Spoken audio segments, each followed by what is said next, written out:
Et cette semaine, Cédric Taforeau, vous avez eu l'idée de vous intéresser aux maîtres du temps, ceux qui contrôlent le ballon et le temps en Ligue des Champions. Il y a plusieurs beaux joueurs, on va avoir de belles palettes notamment. On va commencer par celui qui ne joue plus la Ligue des Champions, Xavi. Il nous a quittés, malheureusement.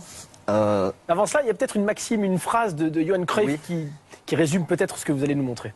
Elle résume parfaitement. C'est-à-dire qu'il y a une phrase qui reprend où il dit la technique, ce n'est pas...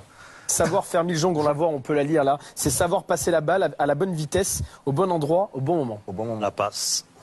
Et tous les joueurs qu'on va voir durant ces palettes représentent la philosophie de Cruyff. On parle de vitesse, on parle de moment, d'endroit, donc finalement d'espace et de temps. Et on va commencer avec Xavi. Tout d'abord, comment il se donne du temps? C'est son déplacement, ils se mettent ces joueurs dans une zone de confort au départ. On a toujours l'impression qu'ils jouent en marchant mais qu'ils ont toujours le temps. Premier adversaire, il est à 9 mètres mais il a le dos tourné, il n'est pas pour lui. Les autres 12 mètres, 18 mètres. Donc après, il a le temps de prendre l'information. Qualité de passe sur ces joueurs, on n'en parle plus. Ils n'en ratent pas une. S'il n'y a pas de pressing sur eux, s'ils ne sont pas cadrés. À nouveau, solution pour le porteur du ballon. Il est précieux pour ses partenaires. Il est dans ce confort. Il a le temps de prendre l'information. Et après, il renverse de l'autre côté. Il a vu Alves. Il a vu le jeu avant. Il a une vitesse d'analyse. Il l'a pas dans la course, c'est pas un joueur athlétique, mais il voit tout avant, il prend l'information. Et quand il n'y a pas de solution, que le jeu est fermé, il fait pas le mauvais choix de passe. Avec un geste simple, un demi-tour que n'importe quel footballeur peut réaliser, lui se recrée de l'espace et il trouve une solution qui amène un plus au jeu. Parce qu'ils amènent quelque chose au jeu, ils amènent le jeu vers l'avant, ces joueurs sans vitesse. Là, à nouveau, ce confort au départ. Il n'y a pas une solution réelle de passe qui pourrait amener quelque chose au jeu. Il va dans la zone où il y a moins de confort, il attend l'appel en profondeur. C'est pas possible. À nouveau ce demi-tour, je me redonne de l'espace et des choix de jeu. J'ai deux options après. Je reviens, zone de confort, je prends, prise d'information et là j'arrête le temps parce que là, il n'y a pas de possibilité de passe. Première feinte, j'amène le bloc de ce côté. Mes partenaires n'ont pas encore trouvé l'intervalle de passe. Je ramène de l'autre côté et à un moment donné, vous bougez le bloc. Mais depuis ce temps-là, Alves, il progresse. Et au final, Xavi, il a arrêté le temps. Et il l'a vu. Pour en donner à Alves de l'espace et du temps. Mais il a cette faculté à garder dans un match de Ligue des Champions face au Bayern de Munich, dans l'axe du terrain où il y a le plus de densité de joueurs, 5 secondes de 20. Je garde le ballon, j'attends une première fois, deuxième fois, je renverse. Et après, le jeu, il se débloque parce que les autres autour de lui, ils bougent forcément. Autre joueur qui ne joue plus la Ligue des Champions, c'est Andrea Pirlo. Oui, l'œuvre d'art, le maestro. Ils se ressemblent énormément déjà dans le déplacement. On le voit, il guide son équipe, c'est lui qui donne les temps de jeu. Mais après, il a quelque chose qui est propre, c'est cette position où il vient à la place du latéral. Et là, c'est très compliqué de venir le presser. C'est presque pas possible. Et comme Xavi, vous y laissez le temps. Lui, le jeu, il l'a vu. Le meilleur choix de passe à ce moment-là, c'est Lichtsteiner. Après, le contrôle sur une passe de Pirlo, elle est facile, hein, elle tombe sur le pied. Là, j'arrête le temps à nouveau avec Pirlo. Il a le ballon. Et regardez, aucune solution de passe si ce n'est des passes vers l'arrière. Ça ne l'intéresse pas, Pirlo, une passe vers l'arrière. Donc il arrête une première fois le temps, je rechange de direction, je me donne du temps, on voit que ses coéquipiers ont enclenché un mouvement, mais il n'a pas toujours trouvé la bonne solution. Et là, il s'est donné l'angle de passe verticale. Le fait d'arrêter le temps, il donne du temps à ses partenaires pour se déplacer. Et le geste simple de Xavi. Regardez le 360 de Pirlo. En une rotation, en 3 secondes 32, il s'est donné 7 solutions de passes différentes. Pas compliqué avec eux. Ils font pas des passements de jambes, de talonnades, non.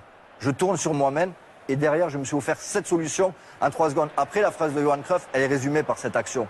À la bonne vitesse, au bon endroit, au bon moment. Le seul joueur qui est démarqué, qui est intéressant, c'est Morata. Lui, il l'a vu avant. En une touche, il est capable de le donner. Et à nouveau, c'est sur le pied. Et là, il envoie son équipe en demi-finale de Ligue des Champions l'an dernier. À 30 mètres, il voit le départ de Morata. Avant tout le monde, il a senti le jeu. Et lui, après 50 mètres, il élimine les 10 joueurs monégasques.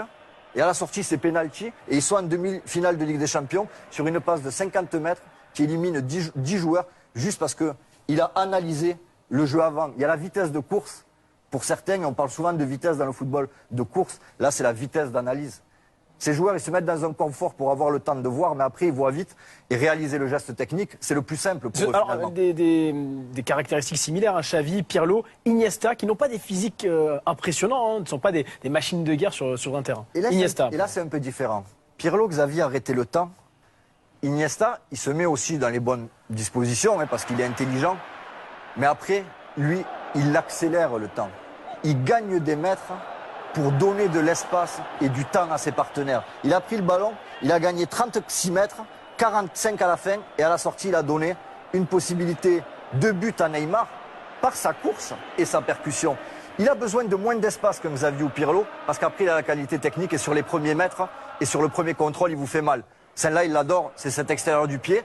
Je crée donc un espace, je déséquilibre le bloc adverse, j'en donne à Messi, et il s'en redonne également, en jouant après avec ses partenaires. Mais on va dire qu'il gagne des mètres et lui, il gagne du temps. Là, il a deux solutions de passe, comme Pirlo, elles amènent rien au jeu, mais il va faire un autre choix. Il va aller dans la percussion, il va provoquer, il va créer quelque chose, donner un espace à Suarez qu'il n'avait pas au départ. Et dans je donne, je vais, et lui après il en bénéficie dans la surface de réparation. Donc c'est un registre un peu différent avec Iniesta, où il est dans un gain de mètres, et pour après donner du temps et de l'espace à ses partenaires. Alors là, je suis intrigué parce que la quatrième personne que vous avez choisie, le quatrième joueur, c'est Yaya Touré, qui ne ressemble pas vraiment, physiquement en tout cas, à ses trois premiers joueurs. C'est un grand gabarit, costaud, qui peut porter lui aussi, différent peut-être d'un Pirlo. Il ressemble à personne, parce que son physique, oui, c'est vrai, sa percussion et sa qualité technique, parce que la qualité de passe et faire bien jouer une équipe, Yaya Touré, il en est capable. En Côte d'Ivoire, on appelle l'ordinateur, parce qu'il calcule tout avant. Mais après, oui, vous avez raison, c'est ce gabarit, où lui, il a aussi besoin de moins d'espace que les autres et de moins de confort, parce qu'en puissance et par sa qualité technique après, il est comme Iniesta, capable de gagner des mètres pour donner après du temps et de l'espace à son partenaire. Et on le voit, il a fixé 3 joueurs, après il est dans un fauteuil le joueur pour centrer. Mais l'action suivante est encore plus intéressante parce qu'on va retrouver le 360 de Pirlo qui s'était offert 7 solutions de passe. Lui, il ne les a pas, les 7 solutions de passe. Il a que celle-là. Les autres, c'est des passes vers l'arrière qui n'amènent rien au jeu, et il est entouré de 3 joueurs. Et ce tour sur lui-même va lui donner le temps, et après par sa technique, d'inventer quelque chose, de créer. Et là après, il va encore progresser de 30 mètres, et d'un ballon qui était très compliqué au départ, eh bien il en fait quelque chose, il l'amène dans la surface adverse, sur un demi-tour, un changement de direction, parce qu'il a cette qualité tactique et cette faculté à arrêter lui aussi le temps dans ces moments. Et là, je vous disais ordinateur, lui l'action, il l'a vu avant. Dans sa tête, il le sait ce qui va se passer. Je la donne, je vais. Lui, il l'a déjà marqué avant de le jouer. Cette action-là, il l'a imaginée, il l'a créée avant de la réaliser. Et attention pour Paris, parce qu'un Yaya Touré, dans un grand jour, et qui surtout se dit que c'est son match et qu'a décidé. Et c'est probablement sa dernière saison à City aussi. Il peut tirer son équipe, et s'il a 2 coups francs dans un bon jour, il peut vous en mettre 2 aussi, Yaya Touré, parce qu'il a le talent pour. Justement, très belle démonstration, on a vu ses qualités de passe et ses qualités de ces joueurs magnifiques. Yaya Touré sera avec Manchester City peut-être l'une des principales armes de Manuel Pellegrini avec Sergio Agüero. Les confrontations du Paris Saint-Germain avec des clubs anglais en Coupe d'Europe, David. En tout cas avec Manchester